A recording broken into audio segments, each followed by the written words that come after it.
Millionaire picked up a 5-year-old girl on the road at night.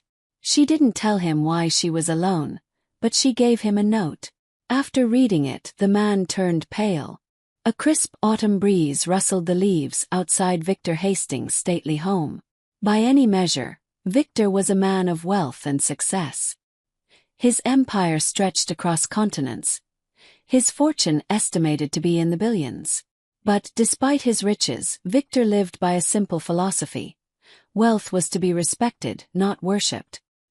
His parents, both humble teachers who had seen their son rise beyond their wildest dreams, had always emphasized the importance of integrity and kindness over affluence.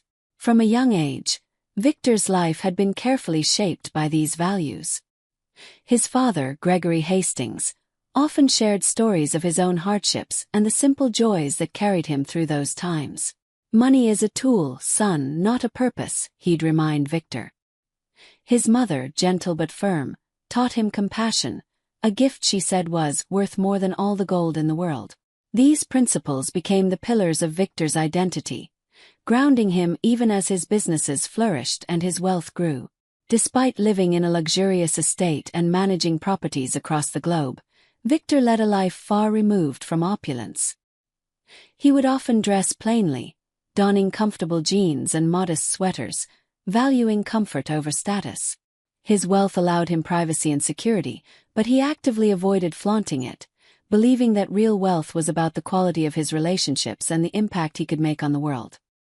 His humility, however, didn't shield him from the reality that surrounded him. People were quick to judge based on appearances. He had seen the fascination that his wealth inspired, often finding himself scrutinized for the slightest hint of his fortune. He knew too well that, for many, his money was the true allure, the key reason they pursued his friendship or loyalty. So, he guarded his heart, protecting himself from those he suspected cared more about his bank account than the man he was inside. Yet, with all his success and all the protection his wealth afforded, Victor longed for something more, something money couldn't buy. He sought a love that would see him, not as a millionaire, but as Victor, the man his parents had raised with love and integrity. As Victor's empire grew, so did the crowd of people vying for his attention, each with smiles and promises. He was used to the polished conversations, the assurances of undying loyalty, and the flattery that danced around him wherever he went. Yet, beneath the gilded surface, he sensed the emptiness. Behind every friendly handshake or warm smile, he couldn't shake the feeling that people saw only his wealth, not his heart. Over time, his wealth began to feel like both a blessing and a curse. He was grateful, of course, for the life he'd built, for the chance to make a difference with charitable projects and create jobs through his ventures. But he knew his wealth had also placed him behind an invisible wall. He was surrounded by people, yet he felt more alone than ever, yearning for a partner who could see beyond his fortune to who he truly was. Victor's heart craved someone who would love him not for his power, his status, or the luxuries he could provide, but for his mind, his character, and his soul. He wanted to be valued for the kindness his mother had nurtured in him, for the humility his father had instilled. He dreamed of a relationship like his parents', unwavering, built on shared values, mutual respect, and a deep understanding that went beyond words. In his quiet moments, when the weight of his solitude felt especially heavy, he would question if such a love even existed in the world he inhabited. He'd heard stories of wealthy men who had given up on finding true love, contenting themselves with relationships that felt transactional or superficial. But Victor held out hope, certain that there must be someone who would love him without the influence of his riches. He vowed to wait, no matter how long it took, for someone who could see the real Victor. This desire became a quiet ache within him, a prayer whispered to himself in the stillness of his home. And when he met Sarah, a woman who seemed to be everything he had hoped for, he thought, just maybe, that his wait was finally over. When Victor met Sarah, it felt as if a long-awaited answer to his silent prayers had finally arrived. She was unlike anyone he'd encountered in his world of excess and superficial charm. Sarah carried a warmth about her, a gentleness that seemed untainted by material concerns. She was an artist, passionate about her work but modest in her lifestyle, living in a cozy apartment filled with books, sketches, and the faint smell of oil paints. It was her spirit, unadorned by luxury, that drew him in. Their connection blossomed almost immediately. From their very first conversation, Victor felt a sense of ease with her that he hadn't felt in years. Sarah asked about his dreams, his fears, his family. Questions that felt more genuine than any he'd been asked in ages. Unlike so many others, she didn't probe about his wealth or inquire about his estate. Instead, she shared stories of her own struggles and aspirations, listening intently whenever he opened up about his past. For the first time in a long time, Victor felt seen.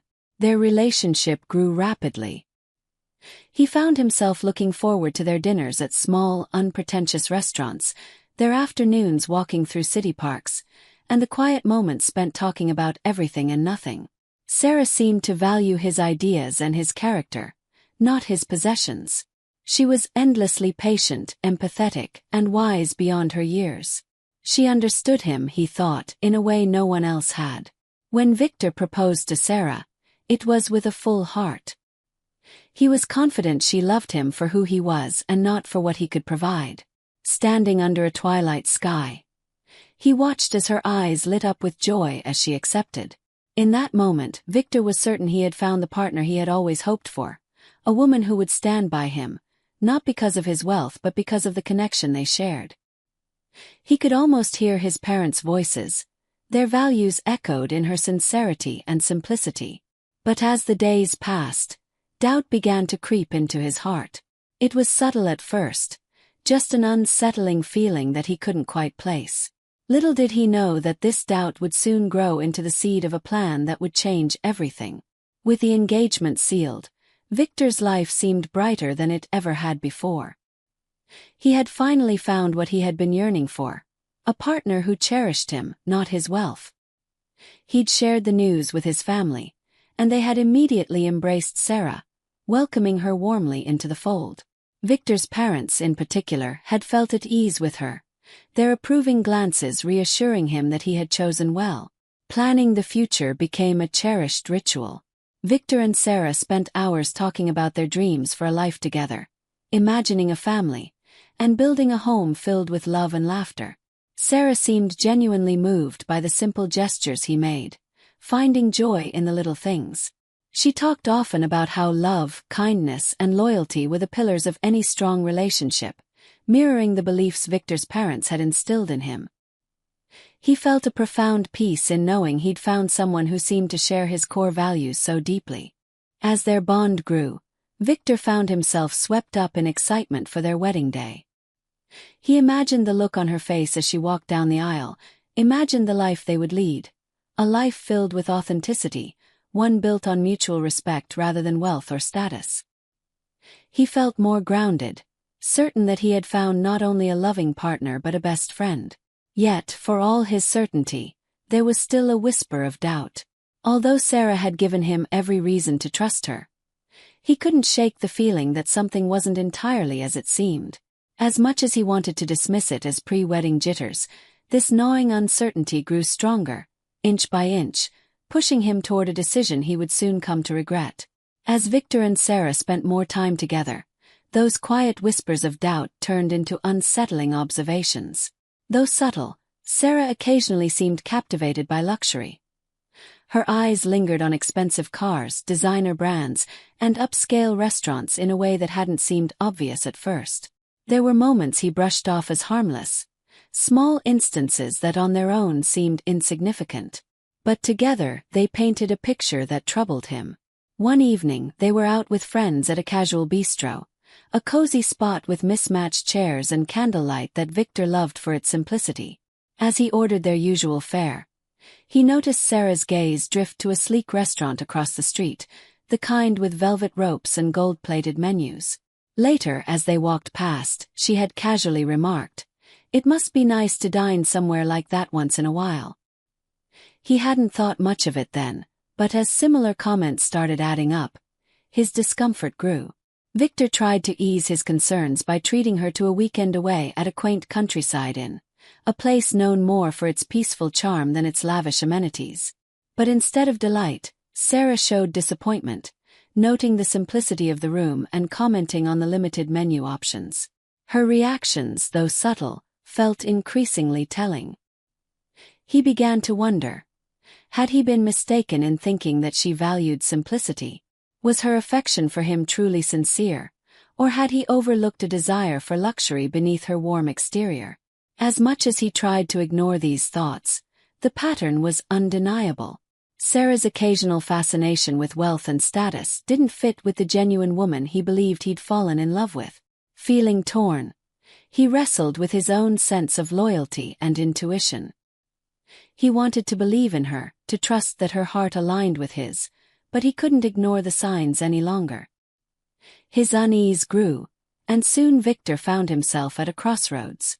Desperate to know the truth, he resolved to test Sarah in a way that would reveal her true nature. It was a risky plan, one that filled him with dread and hope alike, but he knew he had to see her sincerity for himself, without the filter of wealth. Determined to reveal Sarah's true character, Victor devised a plan that would lay bare her values. He would visit her unannounced, disguised as a man of far humbler means. His goal was simple yet profound. He needed to know if Sarah's love was for him alone, or if it was entangled with his wealth and status. The decision weighed heavily on him, and the thought of what he might discover left him restless. In the days leading up to the test, he prepared carefully, choosing old worn clothes that were plain and nondescript. He dug out a tattered sweater from his college days, scuffed shoes he'd once relegated to yard work, and jeans that had long lost their crispness. He even mussed his usually neat hair, practicing a more stooped posture, one that spoke not of confidence but of quiet humility. Standing in front of his mirror, he was almost unrecognizable, transformed from a poised businessman to a man seemingly untouched by privilege. On the day he set out, he felt a strange mixture of dread and anticipation. What if he found that his suspicions were right? What if Sarah failed to see past his appearance? He could feel his heart racing, but he forced himself to remain calm. This was his only chance to see her unfiltered reaction, to witness her compassion or lack thereof. He took a deep breath and made his way to her modest apartment. As he approached her building, Victor steeled himself, rehearsing the humble demeanor he planned to adopt. He reminded himself that this test was necessary, that knowing the truth, however painful, would be worth it. It was better to face heartbreak now than to enter a marriage built on a fragile illusion. And so, with his heart pounding, Victor knocked softly on Sarah's door, waiting to discover the truth about the woman he loved. Victor stood on the doorstep of Sarah's apartment, feeling an odd vulnerability he hadn't anticipated. Dressed in shabby clothes, he no longer looked or felt like the confident, self-assured man he was accustomed to being. Every fiber in him felt exposed, as if the worn sweater and battered shoes stripped away not just his wealth, but his identity. He drew a deep breath, steadying himself. This was his moment of truth. After a few moments, Sarah's door swung open, and there she was, looking just as radiant as he remembered. But her smile faltered when she saw him. For a moment, her eyes held a flicker of recognition, but then they shifted, scanning him up and down, taking in the sight of his threadbare clothes and tired expression. He could see the initial surprise in her eyes harden into something colder, and he felt the first pang of disappointment. "Can I help you?" she asked, her tone polite but laced with an unfamiliar edge. Victor kept his voice low, almost hesitant. I'm sorry to bother you," he stammered, trying to maintain the guise of a weary stranger. "I was wondering if you might be able to spare some kindness. Just a little warmth, maybe a cup of tea." His words sounded rehearsed, and he held his breath, waiting for her reaction. She regarded him for a moment in silence, her gaze flicking from his face to his worn clothes and back again. It was a simple request, something he hoped would stir her compassion. After all, the woman he thought he knew would have welcomed anyone in need. But the way she looked at him now made him question everything he had once believed. The moment stretched uncomfortably, and Victor felt his chest tighten as he waited, desperately hoping that she would show him kindness, that she would still be the woman he thought she was. Victor's heart thudded in his chest as he continued his humble plea. "I don't mean to intrude," he said softly, keeping his gaze lowered. "It's been a rough day, and I thought perhaps, if I could have just a moment to rest." The words felt strange coming from his mouth, a far cry from the usual confidence in his voice. He swallowed hard, trying to maintain the facade, hoping against hope that she would see him, not for his appearance, but as a fellow human in need of a little compassion. Sarah's expression wavered, and for a brief second, Victor thought he saw a glimpse of the kindness he remembered in her. But her face quickly hardened, her brows knitting together in visible irritation. She crossed her arms, glancing down the hallway as if worried someone might see her speaking to him. "I'm not sure this is the right place for you," she said, her voice cool. "I don't think I can help." Her tone was polite, but it held none of the warmth he had once believed was genuine. Victor felt his heart sink, but he pressed on, hoping to find even a small crack in her reaction, a sliver of compassion he could cling to. "Please," he whispered, his voice barely audible.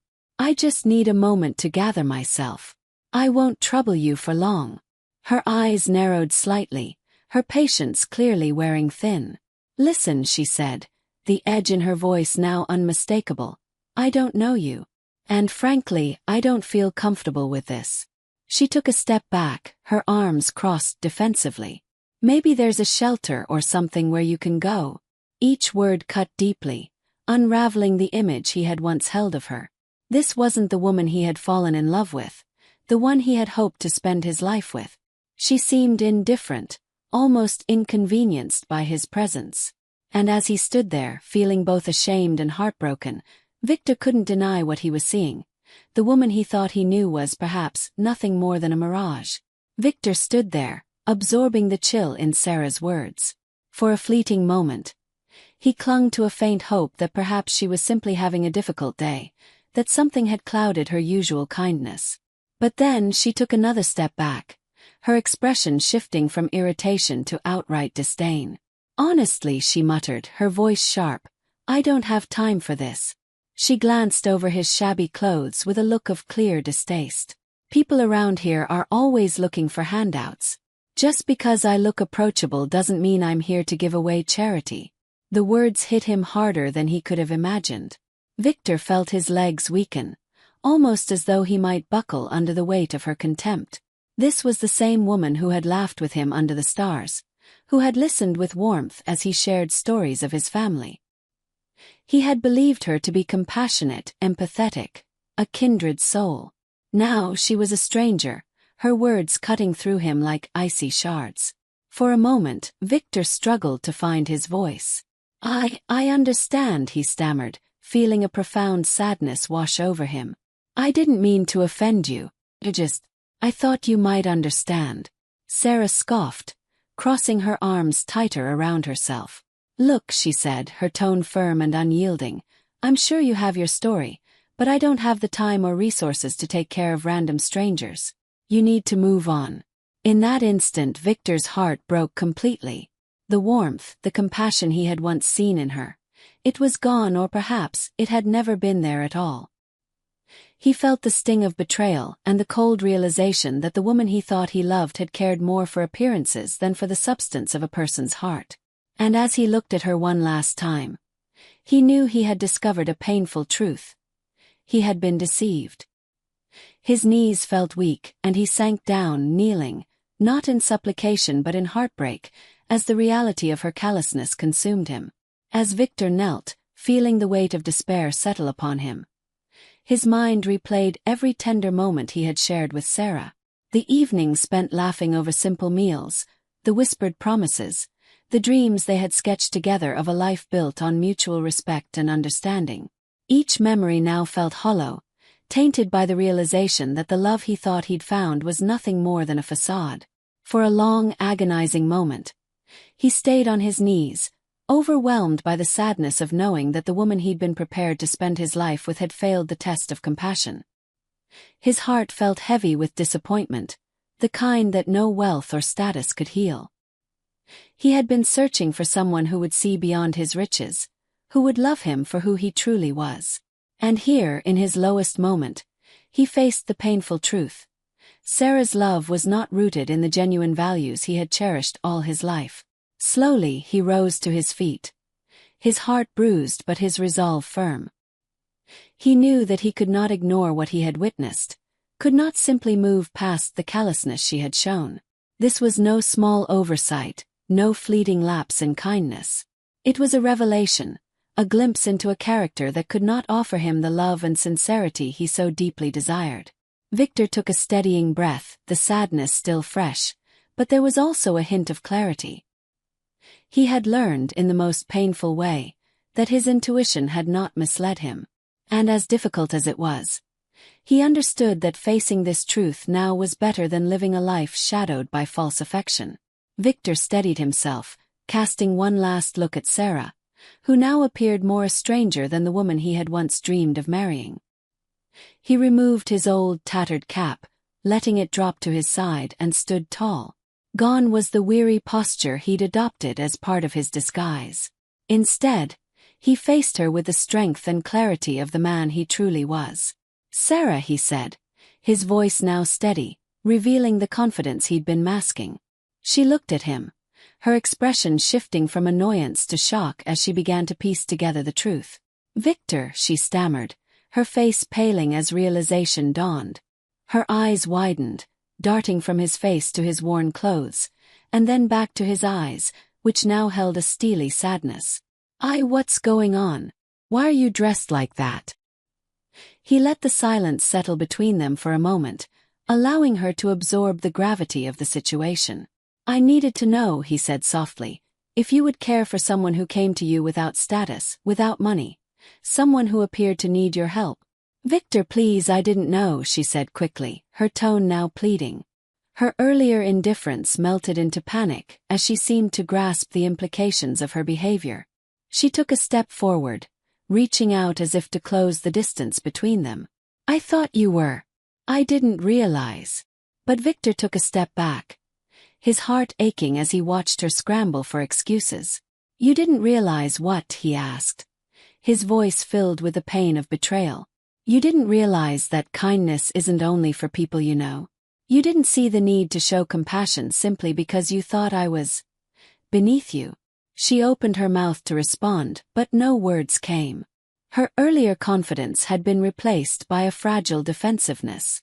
I was having a bad day," she murmured, her voice trembling as she struggled to justify herself. "I just didn't expect." Victor shook his head, feeling the finality of the moment settling over him. "Sarah, I loved you," he said, his voice filled with both sorrow and resignation. "I thought you loved me for who I was. But now I see that you only valued what I could give you." Her eyes filled with tears and she reached for his hand, but he pulled away, the pain too fresh, too sharp to allow for closeness. He had seen the truth, and there was no going back. Victor's words hung heavy in the air, each one piercing through the silence as Sarah's face contorted with desperation. She tried again, her voice unsteady. "Please, Victor, it's not what you think. I was caught off guard, that's all. You know me, you know I'm not that person." Her tone was pleading, her earlier coolness replaced by a frantic need to make him understand. But he could see past her words now, see the gap between the woman she'd pretended to be and the one standing before him. His heart twisted painfully, knowing that despite his deep desire to trust her, he could no longer ignore what he had seen with his own eyes. He felt the weight of his parents' teachings settle in him, a reminder of what mattered most: character, empathy, and integrity. "Sarah," he said, voice soft yet unyielding, "I wanted to share my life with you. I wanted to build a future with someone who would love me, no matter what I had to give or what I could provide. But today you showed me who you truly are. You showed me that kindness and respect are conditional to you. They depend on who's asking for them." He paused, the sadness in his gaze deepening as he let his words sink in. "I don't think you would ever be happy with me, not truly. You would always be looking for something more." Her expression shifted, and for a moment, a flicker of anger appeared, mingling with her panic.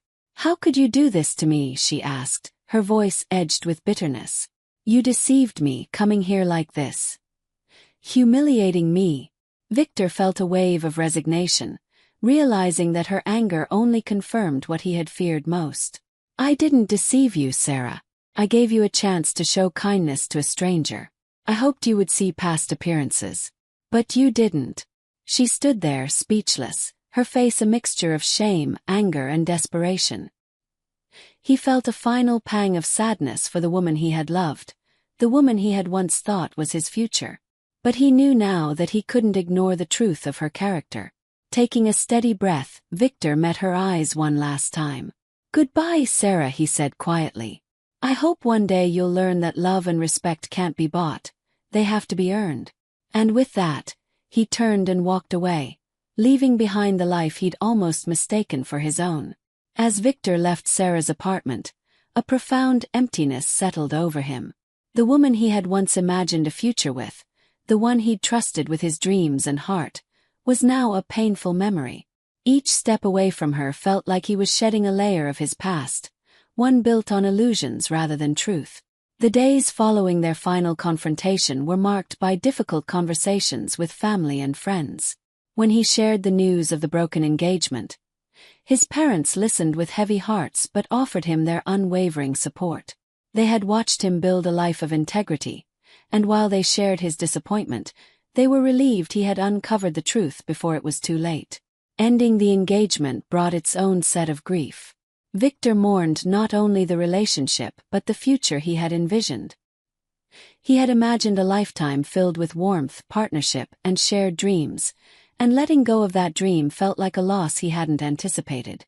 But he knew deep down that he had made the right decision.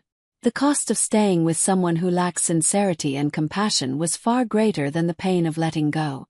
As he reflected on their time together, he realized he had been blinded by his own hopes, seeing only what he wanted to see. He had ignored the red flags, dismissing them as minor flaws in his vision of a perfect future. But now, with clarity, he knew that his choice to end things was a way of reclaiming his own integrity and values. And while the sorrow lingered, he felt a quiet strength building within him, the beginning of a new chapter that would hold true to his beliefs. Victor's heartbreak weighed on him, like a storm that refused to pass. In the quiet days that followed, he withdrew to his estate, finding solace in the familiar places he loved, the library with its rich mahogany shelves, the garden his mother had once tended. His grief was private and raw, but his family and friends rallied around him, offering support without judgment. They understood that he needed time to process, to heal from the betrayal and loss. In moments of reflection, Victor often thought back to the small but telling signs he had ignored. He realized now how much he had wanted to believe in the dream of finding someone who saw past his wealth, someone with whom he could share a deep and genuine connection.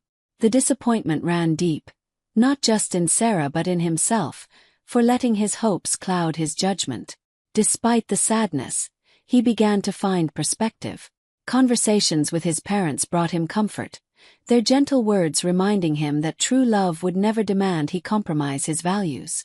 They encouraged him to stay open-hearted, to remember that while wealth could attract others, it was his character that defined his worth. Gradually, Victor allowed himself to feel gratitude for the painful experience. Yes, it had brought heartbreak, but it had also taught him resilience. It reminded him of the strength in knowing what he wanted, a partner who was loyal, sincere, and grounded in compassion. He realized, too, that this heartbreak had fortified his understanding of himself, of his need for authenticity and kindness, and his belief that he would one day find love that valued him for exactly who he was. As the days turned into weeks, Victor felt a quiet transformation within himself. He found solace in revisiting the values his parents had instilled in him, values that had defined his life long before wealth and success had entered the picture. With every moment of reflection, he grew more certain of one truth: real love and respect came from character, not possessions. He had come close to compromising this belief, but now he was more grounded in it than ever. His time away from the world of romance gave him the clarity he had long needed. Instead of filling his days with business deals or social events, he focused on reconnecting with the things that had once brought him peace. Walking through the gardens his mother had loved, volunteering at local charities, and mentoring young entrepreneurs who needed guidance more than funding. Through these humble acts, he rediscovered the joy of helping others, and in the faces of those who sought nothing from him but his time and wisdom, he found a renewed sense of purpose. In his quiet reflections, Victor acknowledged that he was no longer looking to fill a void. What he truly desired was not merely a partner but a companion who understood life as he did, who shared his values and could stand beside him with humility and strength. He realized that love was a rare gift, one that could only flourish in the presence of honesty, respect, and a shared commitment to something greater than wealth. Victor's heart had been scarred, but it had also been fortified. He knew that someday he might meet someone who valued him not for his bank account or status, but for the man he was at his core. Until that day, he resolved to live in gratitude, grateful for the wisdom he had gained and for the strength to walk away from anything less than genuine love. With time, Victor's heartache faded, replaced by a calm resilience and renewed focus. He channeled his energy into things that mattered deeply to him: his family, his community, and the charitable causes he had once felt too busy to personally engage with. He funded scholarships for underprivileged students, built homes for families in need, and even set up a foundation in his parents' names, dedicated to causes that they had always championed. This work brought him a sense of fulfillment that he hadn't felt in years. It reminded him that wealth, when used for good, could truly make a difference, not just in his own life but in the lives of countless others. And through these acts of generosity, he found himself surrounded by people who valued him not for what he owned but for the way he chose to live and give back. His family noticed the change too.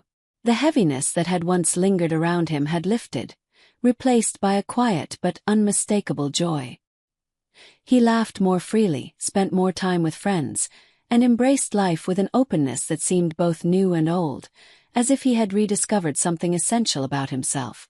And in these moments he found contentment, knowing that he was on the path meant for him, one that was genuine and true to his heart. Victor realized that he was no longer defined by his wealth or status, but by his character and actions. He was ready to embrace the next chapter of his life, one built on a foundation of authenticity, humility, and compassion. As the months passed, Victor's life became richer in ways that had nothing to do with money. The friendships he rekindled and the connections he built within his community grounded him, showing him that a life of substance was measured not in assets but in the quality of relationships and the kindness exchanged. One evening, at a charity event he had helped organize, Victor met Emily, a woman with a warm smile and a natural grace that drew him in immediately. She was a teacher who worked with underprivileged children and shared his passion for helping others. As they talked, he found himself captivated by her sincerity. There were no pretenses, no attempts to impress, just honest conversation and genuine curiosity about his life, not his wealth. They began seeing each other more often, finding joy in the simplest moments, walking through the park, enjoying quiet conversations over coffee, or volunteering together on weekends. Emily's grounded nature and compassionate heart reminded Victor of everything he'd been searching for. She admired his dedication to his causes, often encouraging him to continue his philanthropic work. She had her own dreams and ambitions, and in each other, they found a shared vision of a life built on giving, not taking. As their relationship grew, Victor found himself feeling hopeful once again. Emily valued him for who he was, not for what he could offer. For the first time, he experienced a love that didn't feel conditional, a connection that felt both healing and whole.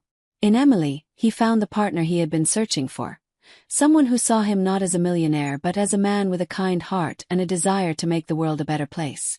With Emily by his side, Victor felt he had finally found the love he had once feared was out of reach. Together they built a life centered on shared values, compassion, and purpose, each supporting the other in their goals and dreams.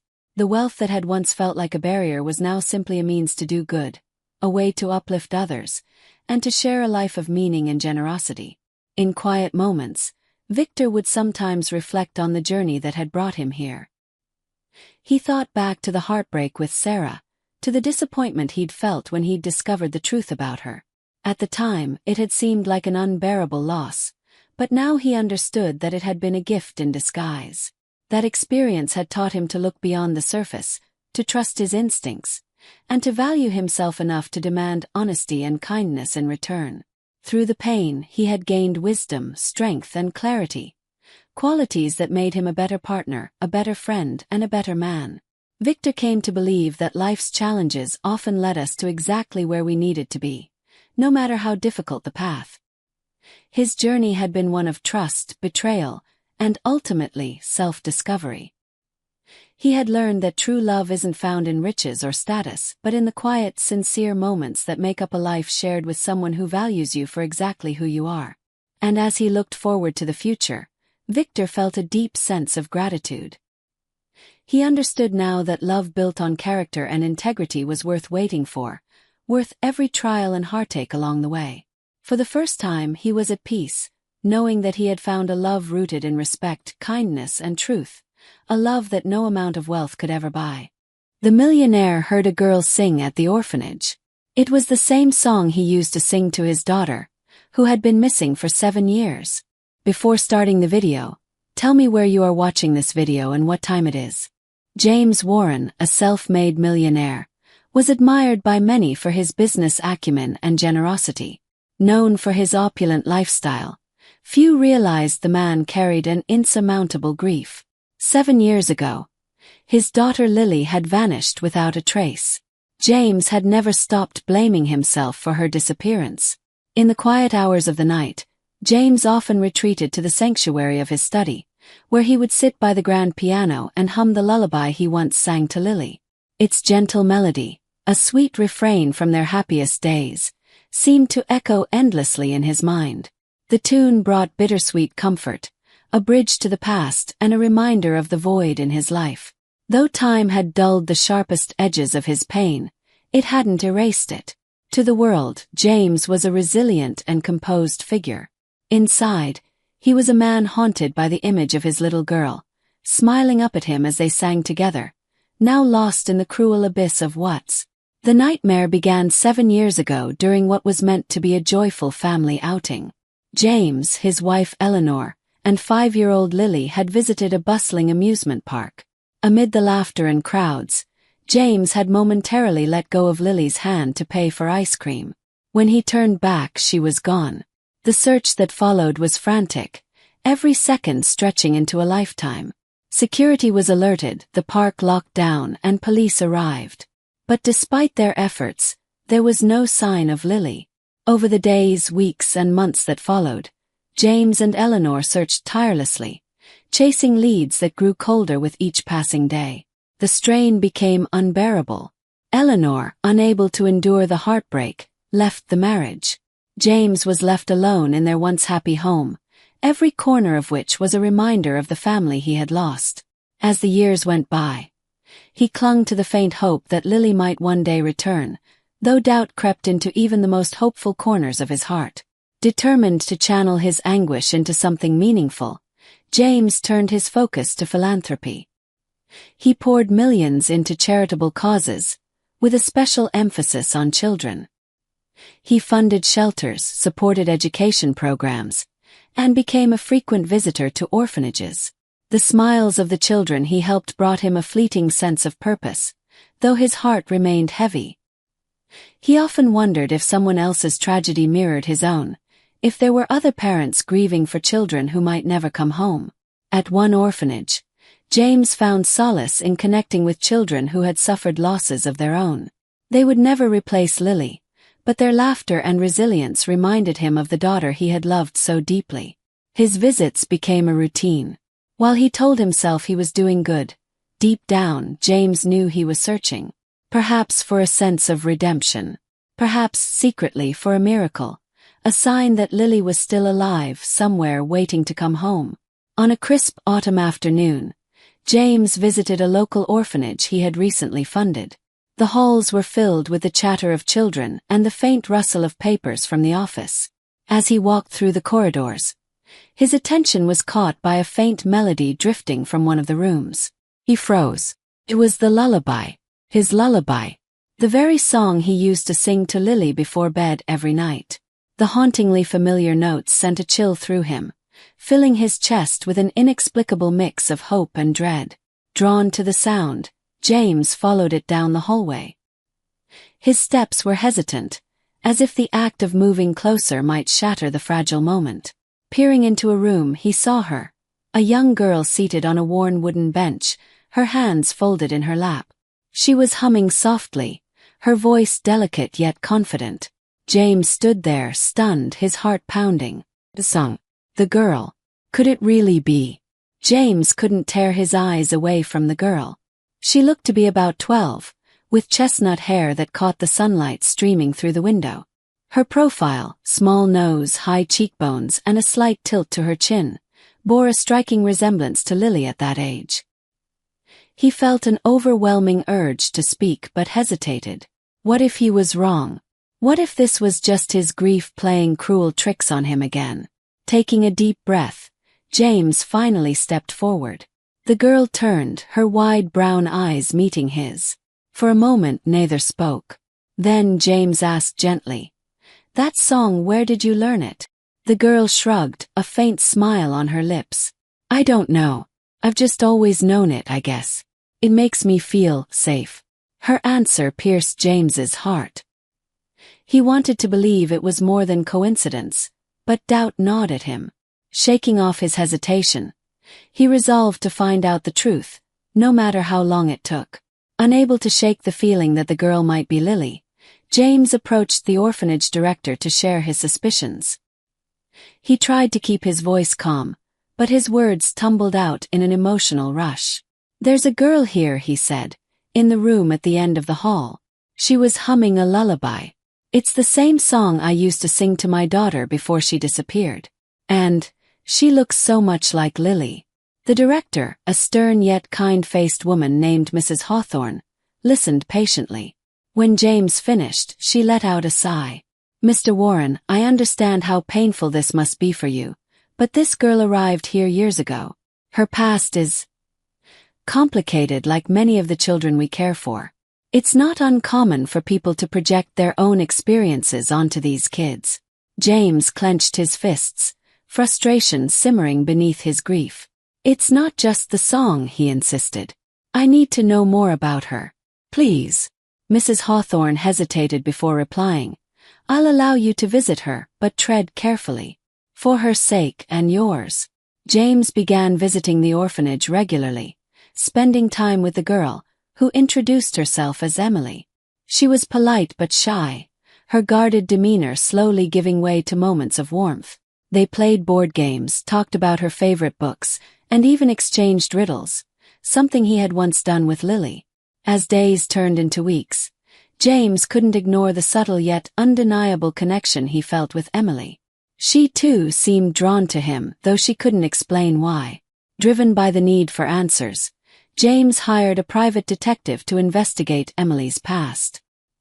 He also observed her closely, searching for clues that might confirm his suspicions. One afternoon, as they sat on a bench beneath a sprawling oak tree, James asked her again about the lullaby. "It's strange," Emily said, staring at her hands. "Sometimes I dream about it, like someone used to sing it to me. But I can't remember who." James's heart ached. He didn't know how, but he was certain this girl was his Lily. The detective James hired, a meticulous man named Victor Carlyle, soon uncovered discrepancies in Emily's records. Her file at the orphanage stated she had been found abandoned at a train station 7 years ago, with no identification and no one coming forward to claim her. James's pulse quickened as Victor laid out the details. The timeline matched perfectly with Lily's disappearance. More unsettling was the lack of information about the months preceding Emily's arrival at the station. "It's as if she appeared out of nowhere," Victor said. "No birth certificate, no medical history. Nothing. The only clue is this train station." Armed with this new information, James visited the orphanage and pressed Mrs. Hawthorne for more details about Emily's arrival. Reluctantly, she shared what little she knew. She was brought in by a good Samaritan. Beyond that, there's no record of where she came from. The missing pieces of the puzzle only deepened James's determination. If this girl wasn't Lily, then why did everything about her feel so achingly familiar? With Victor's findings in hand, James returned to the orphanage and confronted Mrs. Hawthorne once more. This time he was resolute. "I need a DNA test," he said firmly. "This girl might be my daughter, and I can't let this go. Please help me confirm the truth." Mrs. Hawthorne hesitated, her professional demeanor faltering under the weight of James's plea. "Mr. Warren, I understand your desperation, but you need to be prepared for the possibility that this may not turn out the way you hope." "I've spent 7 years preparing for that," James replied, his voice cracking. "But if there's even the slightest chance, I owe it to her, and to myself to find out." After a long pause, Mrs. Hawthorne agreed. The DNA test was arranged, though she warned James again about the consequences of raising false hope, for both him and Emily. As the test was conducted, the days of waiting felt agonizingly slow. James alternated between cautious optimism and the paralyzing fear of yet another heartbreak. The results of the DNA test arrived on a gray, drizzling morning. James opened the envelope with trembling hands, his breath catching as he read the words, 99.9% probability of a biological match. Emily was Lily. Tears blurred his vision as the weight of the revelation sank in. His daughter was alive, sitting in the next room, completely unaware of the truth. Yet, as the joy of finding her surged, it was tempered by another realization. She didn't recognize him. When he entered the room to tell her, his voice was soft but filled with emotion. "Emily, there's something I need to share with you." She looked up curiously, sensing the gravity of the moment. "You're my daughter," he said, barely able to speak past the lump in his throat. "You're Lily." Her brow furrowed, confusion clouding her face. "What do you mean?" "I don't remember." The memories were locked away, buried under the trauma of her abduction. But James vowed in that instant to help her rediscover the life she had lost. James sat with Lily for hours, gently explaining what had happened. He told her about their family, the day she disappeared, and the years he had spent searching for her. At first, Lily listened in silence, her expression unreadable. But as James spoke, fragments of her memory seemed to stir. Her hands clutched the edge of her chair, and tears welled in her eyes. I don't remember everything," she whispered. "But I know that song. And I've seen flashes of someone singing it to me. Someone who looked like you." James reached out, his hand trembling as he held hers. "You were taken from us, Lily. I don't know everything you've been through, but you're home now. You're safe." Flashbacks began to surface for Lily. The face of a caretaker who had lured her away, the train station where she was left alone, scared and crying. The memories were fragmented, but they confirmed James's story. For the first time in years, hope began to glimmer in Lily's eyes. The breakthrough came one evening as they sat by the piano in James's home. The room was softly lit, and James began to play the familiar melody of the lullaby. Lily watched him, her gaze distant, as if searching her mind for something just out of reach. Then, as James sang the words, her lips began to move, forming the lyrics she hadn't consciously remembered. Her voice wavered, but by the second verse, she was singing along. When the song ended, silence hung between them. Then Lily looked at James, her eyes wide and shimmering with emotion. "Dad," she whispered, her voice fragile but filled with recognition. James couldn't hold back his tears. He pulled her into his arms, holding her tightly as 7 years of pain, guilt, and longing dissolved in that one word. "Yes, sweetheart," he choked out. "I'm here. I've always been here." That night marked the start of their healing, a father and daughter, finally reunited against all odds.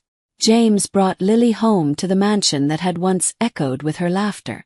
Every corner of the house had remained unchanged, preserved as though he had been waiting for her return all along. He led her to the room that had been hers, the walls still painted a soft lavender, her old toys carefully stored away. "Is this really mine?" she asked, her voice tinged with wonder and hesitation. "Yes," James said, his smile gentle. "It's been waiting for you just like I have."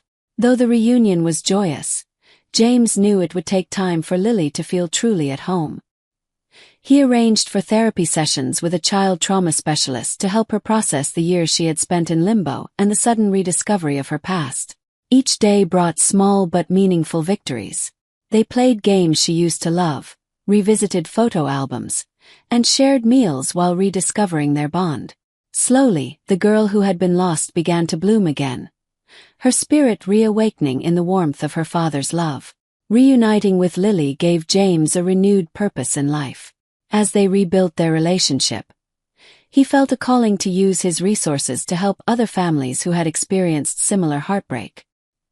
He established the Lily Foundation, a non-profit dedicated to reuniting missing children with their families and providing support for survivors of abduction.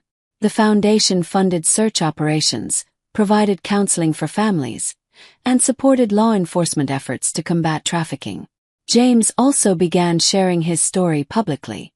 At press conferences and charity events, he spoke about his 7-year search, the emotional toll of Lily's absence, and the miraculous reunion. His vulnerability inspired countless others, giving them hope in their darkest moments. Lily often joined him at these events, shy at first but gradually finding her voice. "If I can come home," she once said in front of a crowd, "then maybe someone you love can too." Together, they became symbols of resilience, their journey proof that even the deepest wounds could begin to heal with time, love, and determination. As the months passed, Lily grew more comfortable in her new life, her old personality emerging like sunlight breaking through clouds. She began to laugh more freely, her once wary gaze softening with trust. James cherished every moment with her. They spent hours rediscovering shared interests. She had a knack for puzzles and an adventurous love of exploring the garden maze on their estate. One day, she even surprised James by climbing onto his lap at the piano and insisting they play the lullaby together. Therapy sessions helped her process the years of confusion and fear. While she couldn't remember every detail, she no longer let the shadows of the past define her. Instead, Lily began to focus on her present and future. For James, these small, everyday moments were miracles. They weren't just rebuilding a father-daughter bond. They were creating something entirely new.